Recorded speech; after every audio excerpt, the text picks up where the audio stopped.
Hi everyone, this is Chandra Chaudhary और आज मैं बहुत ही इम्पॉर्टेंट टॉपिक पर डिस्कस करने वाली हूँ। These are hypertension and hypotension. Hypertension means high blood pressure and hypotension means low blood pressure.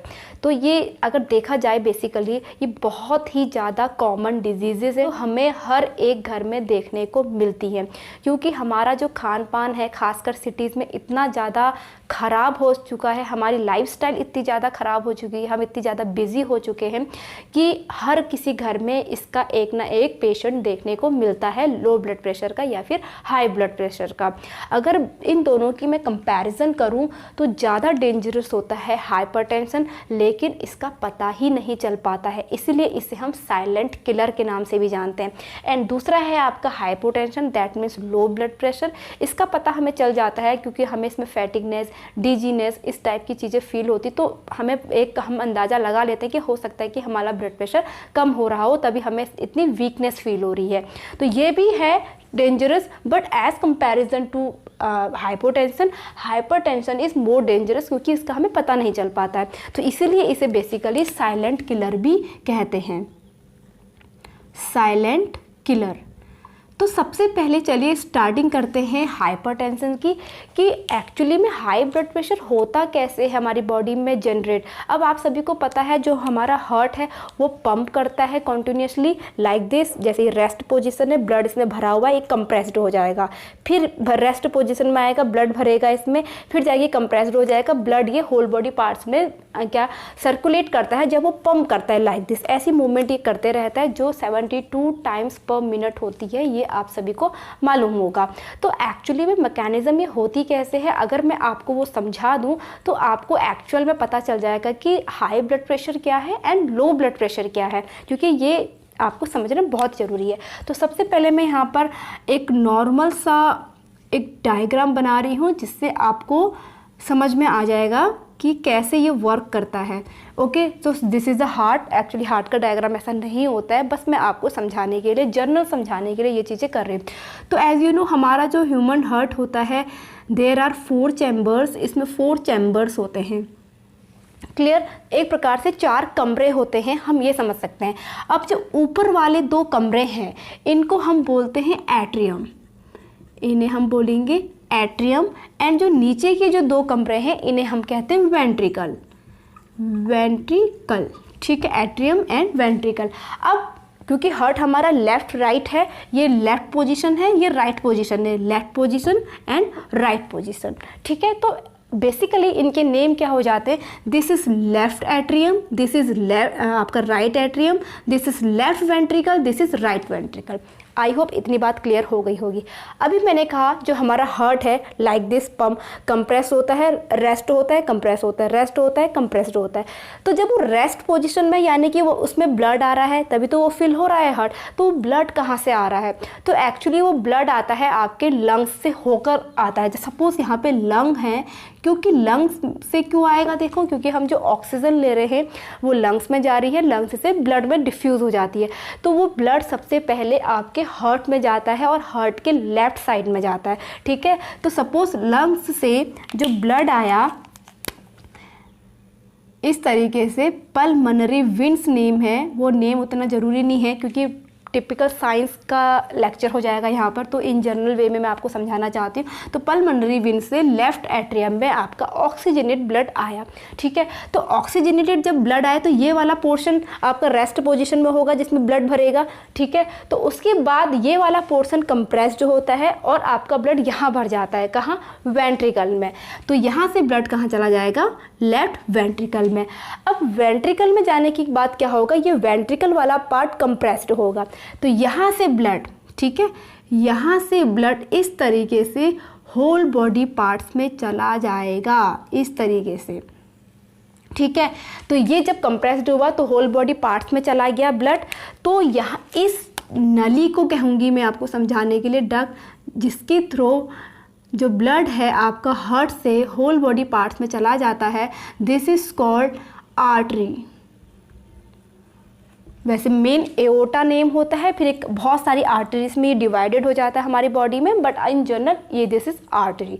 अब देखिए बेसिकली होता क्या है, यहाँ पर जब ब्लड आपका आया ठीक है, तो ये आपका क्या हुआ, रेस्ट पोजीशन में था, ब्लड भरा, कंप्रेस्ड हुआ, नीचे आया, फिर वो कंप्रेस्ड हुआ तो होल बॉडी पार्ट्स में चला गया। तो जिस वक्त आपका ब्लड प्रेशर क्या है उसको समझिए। वेंट्रिकल जब आपका कंप्रेस्ड हुआ, ठीक है, हार्ट, या फिर जनरल लैंग्वेज में आप कह सकते हो कि अगर मैं आपको ओनली इस लैंग्वेज में समझाऊं कि रेस्ट पोजीशन, कंप्रेस पोजीशन, जब आपका हार्ट कंप्रेस्ड होता है मीन्स वो पुश करता है, पंप करता है ब्लड को होल बॉडी पार्ट्स पे जाने के लिए। तो उस वक्त आर्टरी में जैसे ब्लड आपका देखिए यहाँ से कंप्रेस्ड होगी, आपके आर्टरी में आ गया, तो एक फोर्स से वो आएगा। तो फोर्स से जब आता है तो जो ये आर्टरी की जो वॉल्स हैं, यहाँ पर एक अपोजिट क्या लगता है, प्रेशर जनरेट होता है, जिसे हम कहते हैं blood pressure. Clear, that means जब आपका हार्ट पंप करता है ब्लड को तो उस वक्त आर्टरीज की वॉल्स में जो प्रेशर जनरेट होता है, this is called blood pressure. Clear, समझ में आ गया। तो यहाँ पर ब्लड प्रेशर अब आपका दो टाइप्स का होता है, एक होता है systolic blood pressure, number 1 is systolic blood pressure, second one होता है डायस्टोलिक ब्लड प्रेशर। तो देखिए अब दोनों ब्लड प्रेशर ही, अब सिस्टोलिक क्या है, डायस्टोलिक क्या है, बहुत ही इंपॉर्टेंट है ये, तभी आपको एक बहुत ही इंपॉर्टेंट चीज़ समझ में आने वाली है। तो देखिए जब आपका हार्ट कंप्रेस्ड हुआ, ठीक है, उस वक्त आर्टरी में जो प्रेशर जनरेट हुआ उसे हम कहते हैं systolic blood pressure. Clear, means जब आपका हार्ट क्या हुआ, पंप करा उसने, कंप्रेस्ड हुआ तो ब्लड उसने पुश किया, तो उस वक्त आर्टरीज की वॉल्स में जो प्रेशर जनरेट हुआ, this is called systolic blood pressure. और इसे ये जो नॉर्मल होता है वो 120 मिलीमीटर पर एचजी मरकरी होता है। ठीक है, अब भाई डायस्टोलिक क्या है, जब ब्लड ने पंप कर दिया, हार्ट ने पंप कर दिया, अब वो रेस्ट पोजीशन में भी तो आएगा, मीन्स ऐसे करके उसमें ब्लड भी तो भरेगा। जब ब्लड हार्ट में भर रहा होता है तो उस वक्त आर्टरीज में जो प्रेशर जनरेट होगा उसे हम डायस्टोलिक ब्लड प्रेशर कहते हैं। मीन्स कंप्रेस्ड रेस्ट, कंप्रेस्ड के टाइम पर जो ब्लड प्रेशर जनरेट होगा आपके आर्टरीज में, तो this is called systolic blood pressure. और रेस्ट पोजीशन में जब वो रेस्ट पोजीशन में आएगा उस वक्त आर्टरी में जो ब्लड प्रेशर जनरेट होगा, this is called diastolic blood pressure, जो 80 mmHg होता है। क्लियर, तो यहाँ से हमें पता चलता है कि जो नॉर्मल ब्लड प्रेशर होता है, नॉर्मल बीपी जो होगा 120/80 mmHg होता है। तो आपने ये देखा होगा, अब आप पता लगा सकते हो कि 120 क्या होता है, this is systolic blood pressure, means जिस वक्त हार्ट पंप करता है, और 80 आपका ब्लड प्रेशर डायस्टोलिक होता है, मीन्स जब हार्ट आपका रेस्ट पोजीशन में आता है। तो आई होप इतना क्लियर हो गया होगा। अब जब इस नॉर्मल रेंज से ब्लड प्रेशर ज़्यादा हो जाता है तो उस कंडीशन को हम हाइपरटेंशन कहते हैं, और नॉर्मल रेंज से जब ब्लड प्रेशर कम हो जाता है तो उसे हम हाइपोटेंशन कहते हैं, लो blood pressure and high blood pressure. Clear, अब ये बात मैंने आपको पहले ही बता दी है कि जो हाइपरटेंशन होता है इसको हम साइलेंट किलर भी कहते हैं, क्योंकि इसकी जो सिम्टम्स वो आसानी से पकड़ में नहीं आते। जब बहुत ही हाइपरटेंशन क्राइसिस, मतलब बहुत ज़्यादा जब ब्लड प्रेशर हो जाता है तभी पता चल पाता है, लेकिन ये बहुत ज़्यादा डेंजरस होता है। अब आप खुद ही देखिए, जब प्रेशर ज़्यादा होगा, प्रेशर ज़्यादा कब होगा आर्टरीज में, जब आपकी आर्टरीज और ज़्यादा नैरो हो जाएंगी, मीन्स जैसे कोलेस्ट्रॉल, आपने वर्ड सुना होगा, कोलेस्ट्रॉल जब बढ़ जाता है। कोलेस्ट्रॉल बेसिकली होता क्या है, देखिए जो आर्टरीज में जब फैट जमा हो जाती है, ठीक है, आर्टरीज में जब फैट जमा हो जाएगी तो और ज़्यादा नैरो हो जाएगी और जो ब्लड प्रेशर है वो और ज़्यादा बढ़ जाएगा, तो इससे आर्टरीज का बर्स्ट होने का खतरा बढ़ जाता है। जब आर्टरीज बर्स्ट हो जाती है तो this is called cardiac arrest, that means heart attack. तो ये बहुत ही ज़्यादा डेंजरस होता है हाइपरटेंशन, तो इसके बारे में नॉलेज होनी बहुत इंपॉर्टेंट है। तो चलिए कॉजेज़ ऑफ हाइपरटेंशन जानते हैं। आई होप आपको मैकेनिकली का तो समझ में आ गया होगा कि क्या चीज़ें हैं। तो देखिए यहाँ पर causes of hypertension, obesity means मोटापा, जैसे कि मैंने कहा फैट जो जमा हो जाती है, कोलेस्ट्रॉल वगैरह की प्रॉब्लम्स होती हैं, सबसे ज़्यादा डेंजरस प्रॉब्लम यही है। स्मोकिंग, जो स्मोक करते हैं, डायबिटीज़, जेनेटिक्स भी होता है ब्लड प्रेशर जो जनरेशन टू जनरेशन इनहेरिटेट करता है, स्ट्रेस, एजिंग, एज के साथ ब्लड प्रेशर की प्रॉब्लम्स आती हैं। इंक्रीज सॉल्ट, जो ज़्यादा एज के बाद एक ज़्यादा अमाउंट में जो सॉल्ट खाते हैं उनको भी बेसिकली ये प्रॉब्लम्स रहती हैं। या फिर एक्सेसिव अल्कोहल, जो मदिरा पान वगैरह करते हैं उनको भी हाई ब्लड प्रेशर की प्रॉब्लम्स रहती हैं। अब सिम्टम्स ऑफ हाइपरटेंशन क्या सिम्टम्स हैं, जैसे कि मैंने कहा बेसिकली इसके बारे में पता नहीं लग पाता, लेकिन इसकी कुछ स्टेजेस होती हैं। जो लास्ट स्टेज है वहाँ पर ही हम इसका पता हमें लग पाता है। तो स्वेटिंग, एक्सेस अमाउंट में स्वेटिंग होगी, स्लीपिंग प्रॉब्लम्स रहती हैं, एंजाइटी रहती है, नोज़ ब्लीडिंग करेगा और हेडेक। नोज़ ब्लीडिंग कब करेगा, जब स्टेजेस चल जाती है। अब स्टेजेस क्या क्या होती हैं देखिए। फर्स्ट स्टेज क्या होती है, मीन जैसे 120/80 जो आपका ब्लड प्रेशर है वो क्या है, आपका नॉर्मल है। अब जब 120 से 130 तक पहुंच जाता है तो वो मतलब बहुत ज़्यादा रिस्की नहीं होता है। लेकिन ये ब्लड प्रेशर जब आपका सिस्टोलिक कितना 130 से 139 तक पहुंच जाएगा तब ये फर्स्ट स्टेज में आता है, और ये भी आपका बढ़ेगा 80 से 89 तक ये बढ़ेगा। और उसी तरह से सेकंड स्टेज में क्या होगा, 140 से 179 तक रहेगा।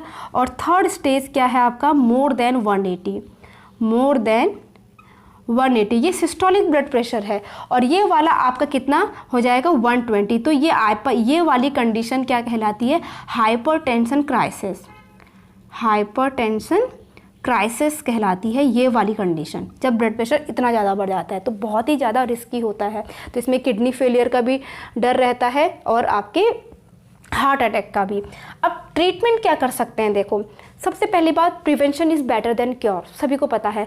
तो हमें अपनी लाइफस्टाइल में चेंजेस लाने चाहिए, कुछ ऐसी अच्छी चीज़ों को इंक्लूड करना चाहिए तो हमें इन चीज़ों से हमें बचा सके। तो देखिए क्या क्या है, एक्सरसाइज हमें करनी चाहिए, लाइक हमें वॉकिंग करनी चाहिए, साइकिलिंग करनी चाहिए, स्विमिंग करनी चाहिए, ठीक है। और reduce salt in food, obviously जिसको ब्लड प्रेशर होगा तो हमें खाने में जो सॉल्ट का अमाउंट है उसे कम करना चाहिए। गिव अप स्मोकिंग, हमें स्मोकिंग छोड़ देनी चाहिए। Intake fresh fruit, vegetables and high fibre, ठीक है। तो हमें फाइबरस वाला खाना खाना चाहिए, फ्रेश खाना खाना चाहिए, फ्रूट्स हमें इंक्लूड करने चाहिए, ठीक है। जैसे कि गेहूं की जो रोटी उतनी अच्छी नहीं होती है तो हमें जैसे बाजरा है आपका, ज्वार है, जौ है, तो इन चीज़ों को इंक्लूड करना चाहिए अपने खाने में, ठीक है। तो these are the all about the hypertension. तो अब चलिए बात करते हैं हाइपोटेंशन की। मीन्स जब जो नॉर्मल ब्लड प्रेशर है 120 टू 80 mmHg, जब इससे ब्लड प्रेशर कम हो जाता है तो कम कितना होगा, मीन्स जब ये आपका सिस्टोलिक 90 हो जाता है और ये 60 में पहुंच जाता है mmHg, तो दिस इज़ कॉल्ड हाइपोटेंशन। तो इसकी कॉजेज़ क्या क्या हो सकते हैं, तो देखिए डायबिटीज़ है, थायराइड है, ब्लड लॉसेस है, वीकनेस है, और ड्यूरिंग प्रेगनेंसी। अब प्रेगनेंसी के टाइम पे फीमेल बॉडी में बहुत सारे हार्मोनल चेंजेस होते हैं जिनकी वजह से ब्लड प्रेशर कम हो सकता है, क्लियर। उसके बाद सिम्टम्स ऑफ हाइपोटेंशन। अब देखिए सिम्टम्स, वीकनेस, डिजीनेस, फैटिगनेस रहती है। अब वो क्यों रहती है, जब प्रेशर ही कम है, मीन्स जब हमारी बॉडी में ऑक्सीजनेटेड ब्लड टाइम से पहुंच ही नहीं पा रहा है तो ग्लूकोज का ब्रेकडाउन नहीं हो रहा। जब ग्लूकोज का ब्रेकडाउन होगा तभी तो एनर्जी मिलेगी, तो एनर्जी बनी नहीं रही है बॉडी में तो ऑब्वियसली वीकनेस रहेगी, फैटिगनेस रहेगी, डिजीनेस रहेगी। तो यही इसके सिम्टम्स हैं। इसलिए मैंने बोला ना कि हाइपोटेंशन के सिम्टम्स पता चल जाते हैं लेकिन हाइपोटेंशन के नहीं पता चलते और यही ज़्यादा रिस्की होता है। तो यहाँ पर आपके सिम्टम्स क्या है, ब्लरी विजन। अब देखिए थकान रहेगी तो ऑब्वियसली देखने में भी प्रॉब्लम होगी। लैक ऑफ कॉन्सेंट्रेशन, वही चीज़ें हैं थकान से रिलेटेड है। Fatigueness, depression, nausea and pale skin. Skin कैसी हो जाएगी, पेल टाइप हो जाएगी। ट्रीटमेंट फॉर ऑफ हाइपरटेंशन क्या है, यूज़ मोर सॉल्ट, ठीक है, जैसे वहाँ लेस कर देना चाहिए, यहाँ यूज़ ज़्यादा करना चाहिए। Drink more water and medication करना चाहिए। So this is the all about hypertension and hypotension. कैसे क्या होता है, क्या ब्लड प्रेशर होता है, कितने टाइप्स का होता है, सिस्टोलिक और डायस्टोलिक, कैसे कैसे, किसको हम हाइपर कहते हैं, किसको हाइपो कहते हैं, ये सारी चीज़ें मैंने आपको यहाँ पर डिस्कस कर दी और हमें इनसे कैसे बचना चाहिए। तो आई होप वीडियो आप लोगों के लिए काफ़ी हेल्पफुल रही होगी। वीडियो अच्छा लगा हो तो please hit the like, leave the comment, subscribe to my channel and press the bell icon. मैं अपने नेक्स्ट वीडियो में और अच्छे ऐसे टॉपिक लेकर लाऊंगी अवेयरनेस से रिलेटेड। तब तक के लिए stay tune, stay healthy, stay connected. Bye bye, thanks for watching.